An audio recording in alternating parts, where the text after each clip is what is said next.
guys, Rob from Georgia here with you, aka VHS82 apostrophe, with my ongoing series I entitled Italy's Holocaust, looking at Italian films that come out between 1979 and 1994 with a little help of Jim Harper, who wrote, and I think he edited too, Italian Horror as a reference guide, looking at these said films between that bracket of time, right?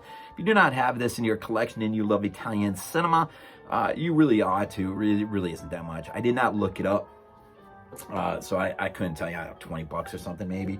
But tonight's focus, man, is Lucio Fulci's The Beyond, which Grindhouse gave a incredible release. And I just looked this up a little bit ago, and this is only $25.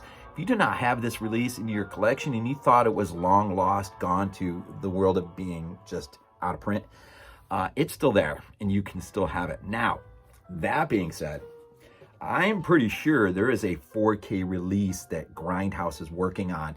And this is the reason why I wanted to just spend a few minutes and talk about The Beyond. I really didn't want to get too early into some of these great films this early in the series. But I was caught off a little guard when a Fangoria piece popped up in my feed and alerted me to the fact that across this country, what we have here is the Beyond the Composer's Cut. Apparently, Fabio Frizzi went back and redid the score, and then this film got a 4K transfer. And I'm not sure if it was just a restorative thing or it's actually 4K, but it's being played in a limited theatrical release across the country. And lo and behold, it was coming to Atlanta, and I caught it about a week and a half before. And so I really quickly, I knew where this theater was. I had been there before, where I saw my very first Lucio Fulci film on the big screen, and that was The Cat in the Brain. Since then, I've seen Zombie as well. And so The Beyond became my third. Got my tickets and went with a buddy. And man, this thing was absolutely fantastic. Again, the whole score, man, feels just a little bit different. You know what it reminds me of? A little bit of how Carpenter approached Halloween in the new trilogy in terms of his score that he worked with his son. Where before it just seemed like a little bit heavier riffs. There seemed to be here in this film too.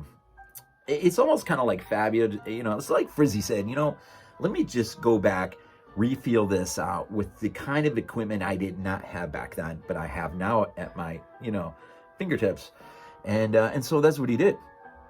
And so it was pretty fantastic. And then of course the transfer looked pretty good. Of course, I've never seen it on the big screen before.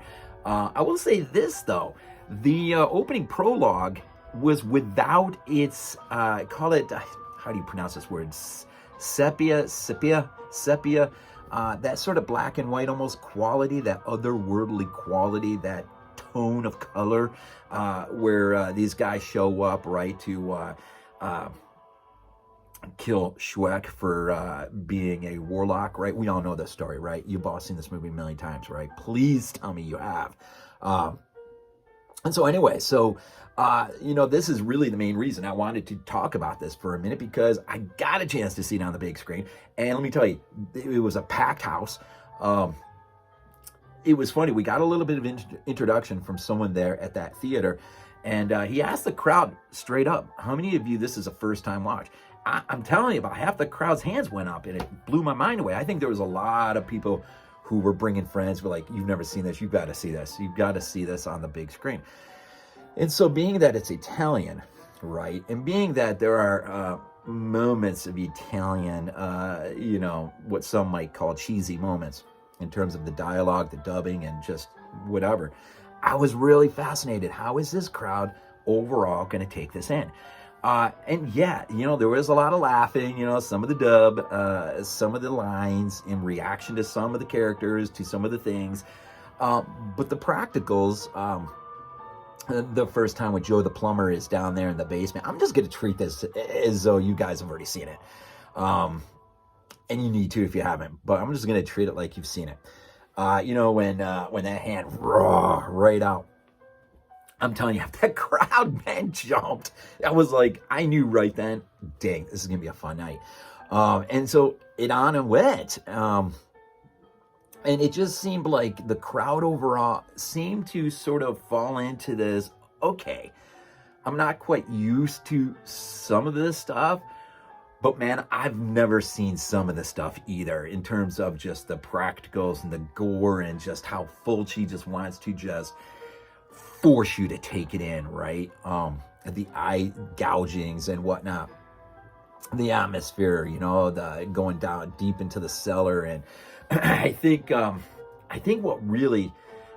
the time the movie was heading towards its infamous, one of the greatest ending climaxes ever, I think the film had, it just felt like the film, in spite of some of the things that some might think really funny and hilarious, the film overall had won people over, and you knew it the minute that the score pounded in and the credits started to come up. It did not get a standing ovation, but it did get a sitting ovation, which was just amazing to me, to be in a packed house and just to kind of hear that love pour out. This was a crowd that, by and large, I thought really loved it. And what else can you say, man? This release in particular, if you don't have it, is an amazing release. A couple discs, you got the feature, you got a lot of supplementals, which really based in interviews and stuff. Commentary tracks, you've got Frizzy's score. Now, what of this new potential release? I did a quick look. I didn't see anything yet, but it just seems that you're not going to, you know, with Grindhouse behind this, you're not going to set this movie out there in a limited theatrical, having renewed the score, having given it a 4K transfer, without there being a release of its kind coming out at some point. So definitely, and some of you may have already, you know exactly when it's coming out. And if you do, drop it down below. Please let me know, because I really want to snag this thing when it comes out, I think. The score, you know, if I could just be devil, if I could just, my only problem really was, I wish that that sepia color tone would have been there for the opening dreamy like quality that is. And it did seem at times, because I went back and rewatched this the other night, just, you know, via my Grindhouse release. It didn't seem like Frizzy laid the score, I know this is blasphemous to say, but it didn't seem like he laid it as perfectly as it could have been laid versus the original score to the original film. And so I don't know.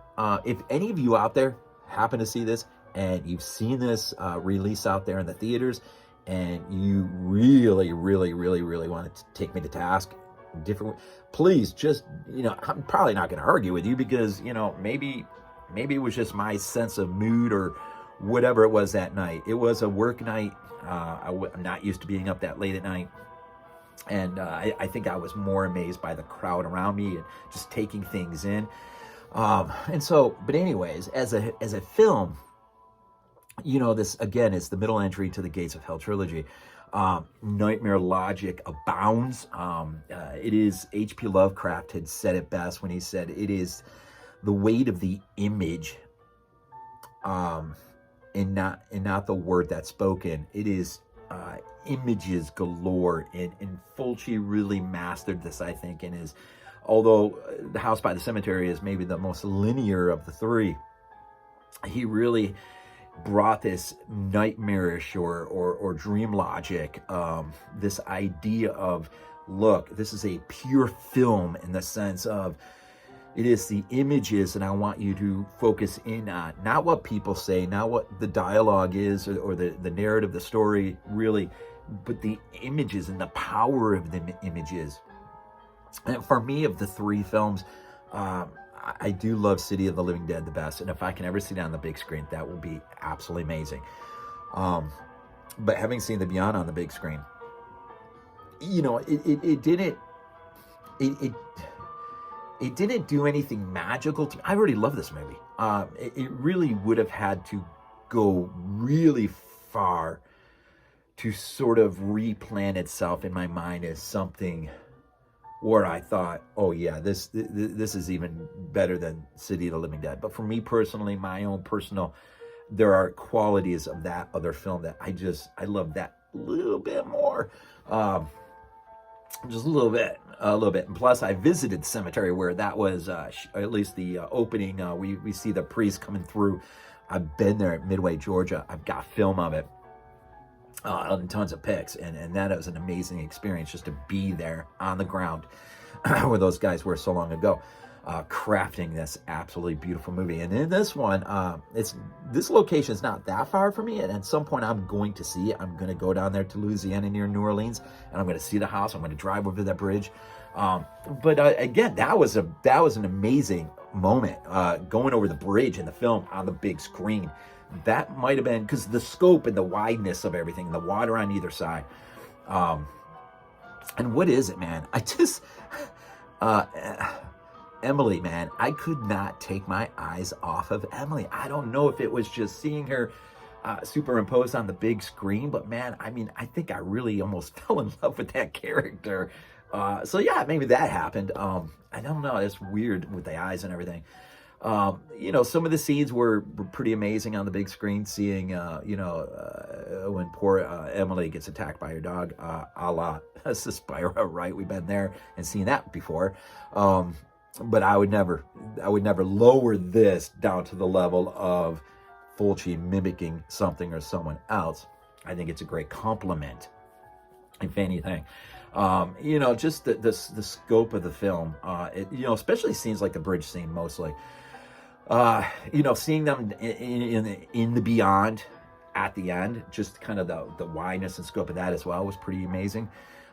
It just sort of gave this unearthly feel. The score again, the sound, they really amped it up in the theater, and that was pretty amazing. I mean, it just shook you at times.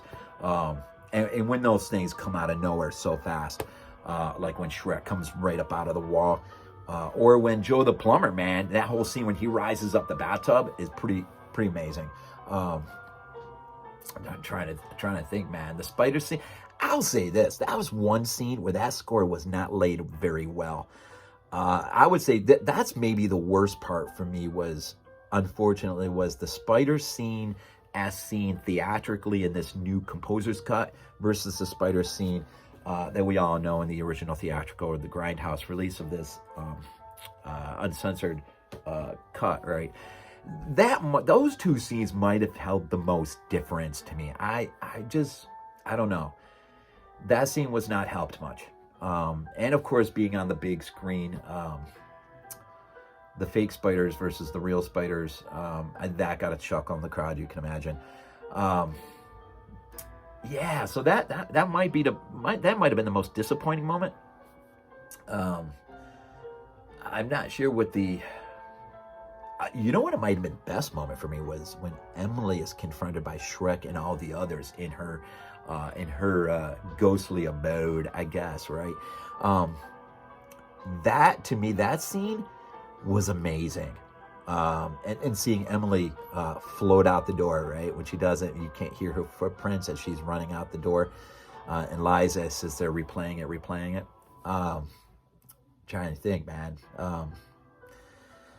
Trying to think. It's already been a week ago or so. Yeah, so, I mean, an amazing film, an amazing release by one amazing director, Lucio Fulci. And if you ever really want to dive into Fulci, big, you've got Howard's book here, Splintered Visions, and then you also got this mammoth, man, Stephen Thrower, man, his math. Look how big that is. This book is massive. You got those, man, too, that are out there that you can get your hands on to dive really deep into Fulci. And so I think I'm gonna pretty much just wrap it. I'm trying to think if there's anything really. Keep your eyes out for this 4K release, this new release with the composer's cut.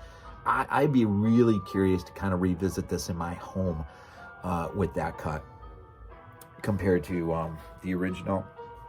And And if by chance this thing is still out there playing, and you, by just like me, accidentally, it's about a week and a half or 2 weeks away from you, by all means, man, try to search this thing out if you can and see it if you can. It's definitely worth seeing on the big screen. And you know, and the beauty of going to a movie and paying, this was like, I was like $12 and change for me to go see.